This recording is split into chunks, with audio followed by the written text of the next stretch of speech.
Hi, we're going to continue with our series on Aquinas' 5 ways.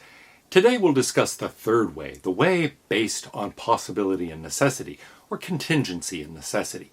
It's really a modal argument of a kind that's quite interesting and quite different, I think, from the general structure of the first and second ways, also different in various interesting ways from the structure of the fourth and fifth ways. So it's really quite a unique argument. A lot of people tend to think of it as a terrible argument. I don't think it is. I think it's actually a very powerful argument, but the structure of it isn't immediately obvious. So let's take a look at what Aquinas says. The third way is taken from possibility and necessity and runs this way. We find in nature things that are possible to be and not to be, since they're found to be generated and to corrupt, and consequently, they're possible to be and not to be. But it's impossible for these always to exist, for that which is possible not to be, at some time is not. Therefore, if everything is possible not to be, then at one time there could have been nothing in existence.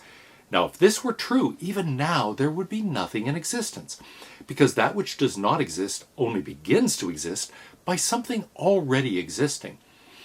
Therefore, if at one time nothing was in existence, it would have been impossible for anything to have begun to exist, and thus even now nothing would be in existence, which is absurd. Therefore, not all beings are merely possible, but there must exist something, the existence of which is necessary. But every necessary thing either has its necessity caused by another or not. Now, it's impossible to go on to infinity in necessary things, which have their necessity caused by another, as has already been proved in regard to efficient causes, so there's a parallel to the first and second ways. Therefore, we cannot but postulate the existence of some being having of itself its own necessity, and not receiving it from another, but rather causing in others their necessity. This all men speak of as God. Well, that is a strange argument. In some ways, it really is about, you might say, a notion of dependence, contingency. The idea seems to be that there are things that are contingent. It is possible for them to be. It is also possible for them not to be. So they're contingent. They're not necessary. Possible, but not necessary. Now, look at those things. They're contingent on something. So we might have this contingent on that, which is contingent in turn on this other thing, and so on. That chain can't go on to infinity, so there must be something that is a kind of ultimate ground of contingency. That ultimate ground of contingency is something that would have to be necessary. It is outside the realm of the contingent things. And so actually, one way of reconstructing this argument is to take that last part of the argument very seriously and say that's really the essence of the argument. What's really going on here is that we have something identical to the first and second ways. So we have this idea of the contingent realm being our domain, whereas there we talked about the world of sense, or this world. Here we talk about the world of contingent things. And we say, well, something that's contingent must be contingent on something, can't be contingent on itself because there can't be an infinite descending chain of contingencies. And so it's got to be contingent on something else, but that chain of dependencies can't go on forever, so it must terminate in a necessary being. That really would be exactly parallel, I think, to the arguments in the first and second ways, where, in effect, instead of going backwards in time to movers or to causes, instead we're going, as it were, downward to grounds of things, to things upon which something is contingent. There is that element of the argument. So I think that's an aspect of what's going on here. However, the first part of the argument then is hard to explain. All this stuff about time, all of this stuff about, if it's possible for each thing not to be, then it's possible that there's a time, and in fact has been a time when nothing existed at all, but then nothing would exist now, but things do exist now, so that's impossible. What on earth is going on there? Well, a lot of people have thought that the answer is nothing good. In fact, many people have thought this way commits some fundamental logical errors. Here are some things that sound objectionable. That which is possible not to be at some time is not. That doesn't seem right. That's something like a Murphy's Law written into the argument. Anything that can go wrong will go wrong. But that doesn't seem like a principle of metaphysics, so that's an odd thing to rest an argument for the existence of God on. Then, if everything is possible not to be, at one time there could have been nothing in existence. It looks like he's saying, look, for each thing, it is possible for that thing to go out of existence. So, it's possible for everything to go out of existence at once. That doesn't seem to follow. At least it seems like a supplementary argument is required to get us from one thing to another. We don't want to jump from each thing going out of existence to everything going out of existence without some further argument. Also, you might say there's a connection here between possibility and time that in general seems disturbing. There are unrealized possibilities, things that could happen but never happen. And so a lot of people have thought that this is relying on a principle of plenitude, that anything that can happen does at some time happen. And he does phrase it that way. It sounds like he's relying on that. But that seems preposterous. Why should that be true? So, there are a lot of problems with this argument as it's stated. And in any case, that first part about time and the disappearance of everything, and then the second part about layers of contingency not being able to go on forever, they seem to have nothing to do with each other. So what is really happening in this argument? Well, one thing you can examine in this case is the original argument in the Latin. He never uses the word time. He does use words that are most naturally translated as sometimes, at all times. But as David Lewis has reminded us in a paper called Adverbs of Quantification, those phrases can also be used in modal senses. Really, sometimes means literally sometimes, but sometimes it really just, as in this particular case I'm using right now, it just means in some instances, in some cases. And that is precisely what I think is going on in this argument. He isn't really talking about times and assuming that there is a time when anything that can happen really does happen. Instead, he's talking about cases. He's talking about circumstances, situations, instances, in a way that is really modal, having to do with possibility and necessity, not literally with time itself. As he originally states it, it has something like this structure. First of all, a premise of contingency. There are contingent things. They can be, they can fail to be. Then, something like a principle of cases. If something can fail to exist, there is a case where it doesn't exist. But notice here, we don't have to take that as a time. We can just say, well, there's a possible circumstance then in which it does not exist. There's a principle of annihilation, which goes like this. If everything is contingent, then there could have been nothing in existence. That's a puzzling one. We'll have to keep our eye on that one. Addition. Something can begin to exist only with the help of something that already exists. Then I think there's something like a dead-end premise. If there could have been nothing in existence, we'd be at a dead end. There would be nothing now. No way to get back. So, theorem, the conclusion he's aiming for is, there is a necessary being. Well, I think if we use modern modal logic, we can clean this up a little bit. After all, that principle of cases, the idea that if it's possible for something to happen, then there is a case where it happens, that's something that seems basic to modal logic, at least as we understand it today. So we can really assume that's part of the background logic. And simplify this a little bit, and here's how I'll do it. Let's have 4 premises. First premise, very close to Aquinas' contingency. There are contingent things. Second premise of necessity. If something is contingent, it's necessarily contingent. That, I think, turns out to be an important part of the argument. We can't just have it be contingent whether something is contingent. It's going to matter that if whatever status it has, contingent or necessary, it has that status necessarily. It has it intrinsically. It's not something it happens to have but could fail to have. We need a principle of well-ordering. Contingent things can be well-ordered. This is something like our finiteness premise, which says these chains of contingency cannot go on forever. Take any chain of contingent things, there must be some things that are there as grounds, some things that we can identify as minimal with respect to that relation of dependence. Then, a principle of addition. Something can begin to exist only with the help of something existing. Now, theorem. there is a necessary being. Here's the proof. Let's call the actual world world W, and say that everything in W is contingent. We're going to try to prove that something is necessary, so assume that's not true. Assume that everything is contingent. All right, so we've got a world W, and everything in that world is contingent. Well, by well-ordering, then, we can well-order that domain in terms of some relation like dependence. So this domain is going to have some, at least one, minimal element. Let's call it A. That's the thing that things depend on and doesn't depend on anything else within our domain.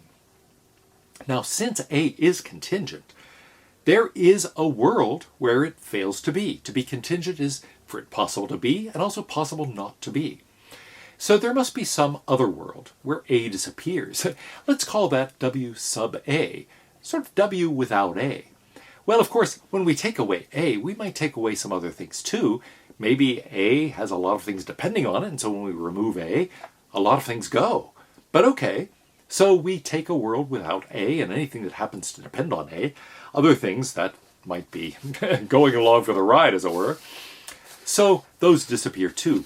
We've got a domain now in that world, a set of things that exist in that world W sub A, that is a subset, a proper subset, of the things that exist in our world. So we've gotten to a smaller domain now. Well, that domain also is going to have a minimal element. Call it B. Okay, it's something that doesn't depend on anything else within that domain, within that world. So take it away. Again, we might be taking away not only B, but a bunch of things that depend on B. But that's okay. When we do that, we move to some other world. Let's call it W sub B, and it's going to have a proper subset of the things that were in W sub A, which is a proper subset of the things that were in our world W. Well, here's the idea. We can keep doing that. If everything's contingent, and if what is contingent is necessarily contingent, so that every time we move into one of these worlds, everything in it is contingent, and it remains true that it could be or it could not be, that means there is some other world we can go to where it is not. And so we can keep subtracting things from the domain of our world and then all these subsequent worlds. Well, finally, we're going to get to a world where nothing at all exists.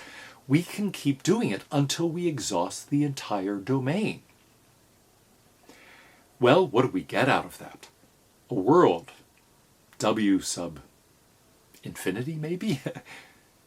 Or maybe it's even better to say W sub null set, where nothing exists at all.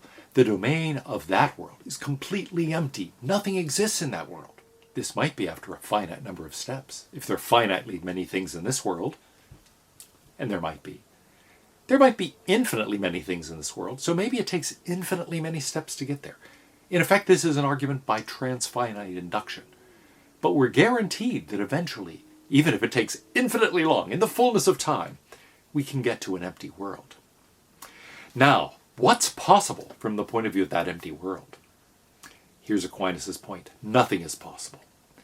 Because in that world there is nothing. So there's nothing to help anything else come into existence. In other words, nothing is possible. Nothing can be with respect to that world. Everything necessarily fails to exist at that world because there's no way to get back. But now, we said that status as contingent was a necessary thing. And so if something is contingent in our world, that means it can be and it can fail to be. And it has that status in every world. So when we get to that empty world, the things that were in our world and that aren't there, they should still be contingent. It should still be possible for them to be in that world. But they're not possible in that world. They are no longer contingent. They're completely impossible in that world because there's nothing that exists that could help something come into existence. You remember we had that principle that said we cannot have something come into existence. Its existence isn't even possible unless there is something else existing that can bring it into existence. In that empty world, there's nothing that can bring anything into existence. So nothing is possible from that world. Contradiction. So our argument went this way. We started out assuming that everything in this world is contingent.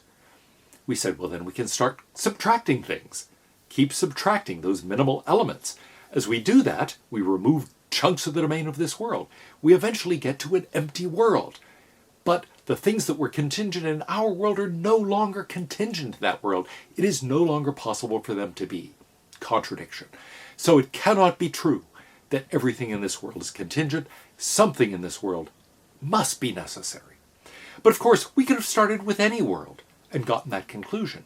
So actually, we not only get the existence of a necessary being in this world, we can get the existence of a necessary being in any world, at least any world in which there is anything at all. In a modal logic called S5, which is really assumed by everyone up to the 20th century, this is a valid argument. This relationship of one world being possible relative to another world is something that is an equivalence relation. All the worlds basically are conceived of as having access to all the other worlds. They're all possible worlds from the point of view of every other possible world. That's something that eventually gets made explicit, and it's really implicit in the thought of people like Aquinas, Ramon Llull, Suarez, Kant, a variety of other thinkers for many centuries. They imagine the possible worlds as laid out in a kind of space, and all possible with respect to each other. Or they imagine them as ideas in the mind of God, and God surveying them all, deciding which one to create. But they're all there, they're all possibilities, they're sort of part of one mutual domain. All the worlds are, as it were, accessible for one another. Each world is possible relative to all the others. And so, in that kind of logic, this is a valid argument. Well, we could try to deny that kind of argument by denying that sort of logic, and some people have tried to do that, though in metaphysics, when we're thinking about metaphysical possibility and metaphysical necessity, what is at stake here, that conception of modality seems really attractive, so it's hard to give it up. What else could we do? Well, we could go back to those premises and say maybe one of our premises is wrong. Maybe, for example, there are no contingent things. Well, that would be an odd thing. Then everything would be necessary. The only problem then is an embarrassment of riches. Which one is God? But that seems implausible. Of course there are things that might fail to be. Then, necessity. If something is contingent, it's necessarily contingent. Well, that's just that modal logic I was mentioning. The well-ordering principle. Things can be well-ordered. We do presumably have to start taking away things in an order. It's not clear exactly how important that is, but it does give us something like finiteness. The process terminates at some point. We do get to an empty world, is really the key from this point of view, so that's pretty important. On the other hand, that seems pretty plausible too. The well-ordering principle is equivalent to the axiom of choice. It's something that's pretty basic in mathematics. You can deny it. Hard thing to deny it. Well, what about that principle of addition? Something can come into existence only with the help of something that already exists. That seems really plausible. And so it's hard to imagine denying that. Things would have to be able to just pop into existence from nothing. That brings us to the big underlying metaphysical principle here. It is sometimes called the nihil ex nihilo principle. Nothing comes from nothing. Nothing can just pop out of thin air into existence. It always has to come out of something. Something comes out of something. Nothing could come out of nothing at all. And so that does seem like a basic principle. It goes all the way back to Parmenides, who says, look, nothing can come from nothing. It's in Lucretius's De Rerum Natura. It's something that is advocated by virtually every medieval philosopher. And it does seem as if things in the world don't just pop into existence. So even if you can't claim it's a metaphysically necessary principle, and hey, it might be, but it seems a very strongly empirically supported principle. And remember that these arguments of Aquinas are a posteriori arguments. So it's okay with him if this is something that is not metaphysical, but actually an empirical observation. We don't see things popping into existence. We see things that are brought into existence by other things. And so experience, just everyday experience, gives us powerful support for that premise. Well, that's how I see the third way. It's something that is, in part, a copy of the first and second principles, but applied to this relation of metaphysical dependence, being contingent on something. But in part, I think it is a modal argument about the possibility of removing every contingent thing from the world until we get to a world with nothing at all. But that really couldn't be if our understanding of possibility and necessity is correct. So something's gone wrong. There must be something in this world that we couldn't possibly remove because it exists necessarily.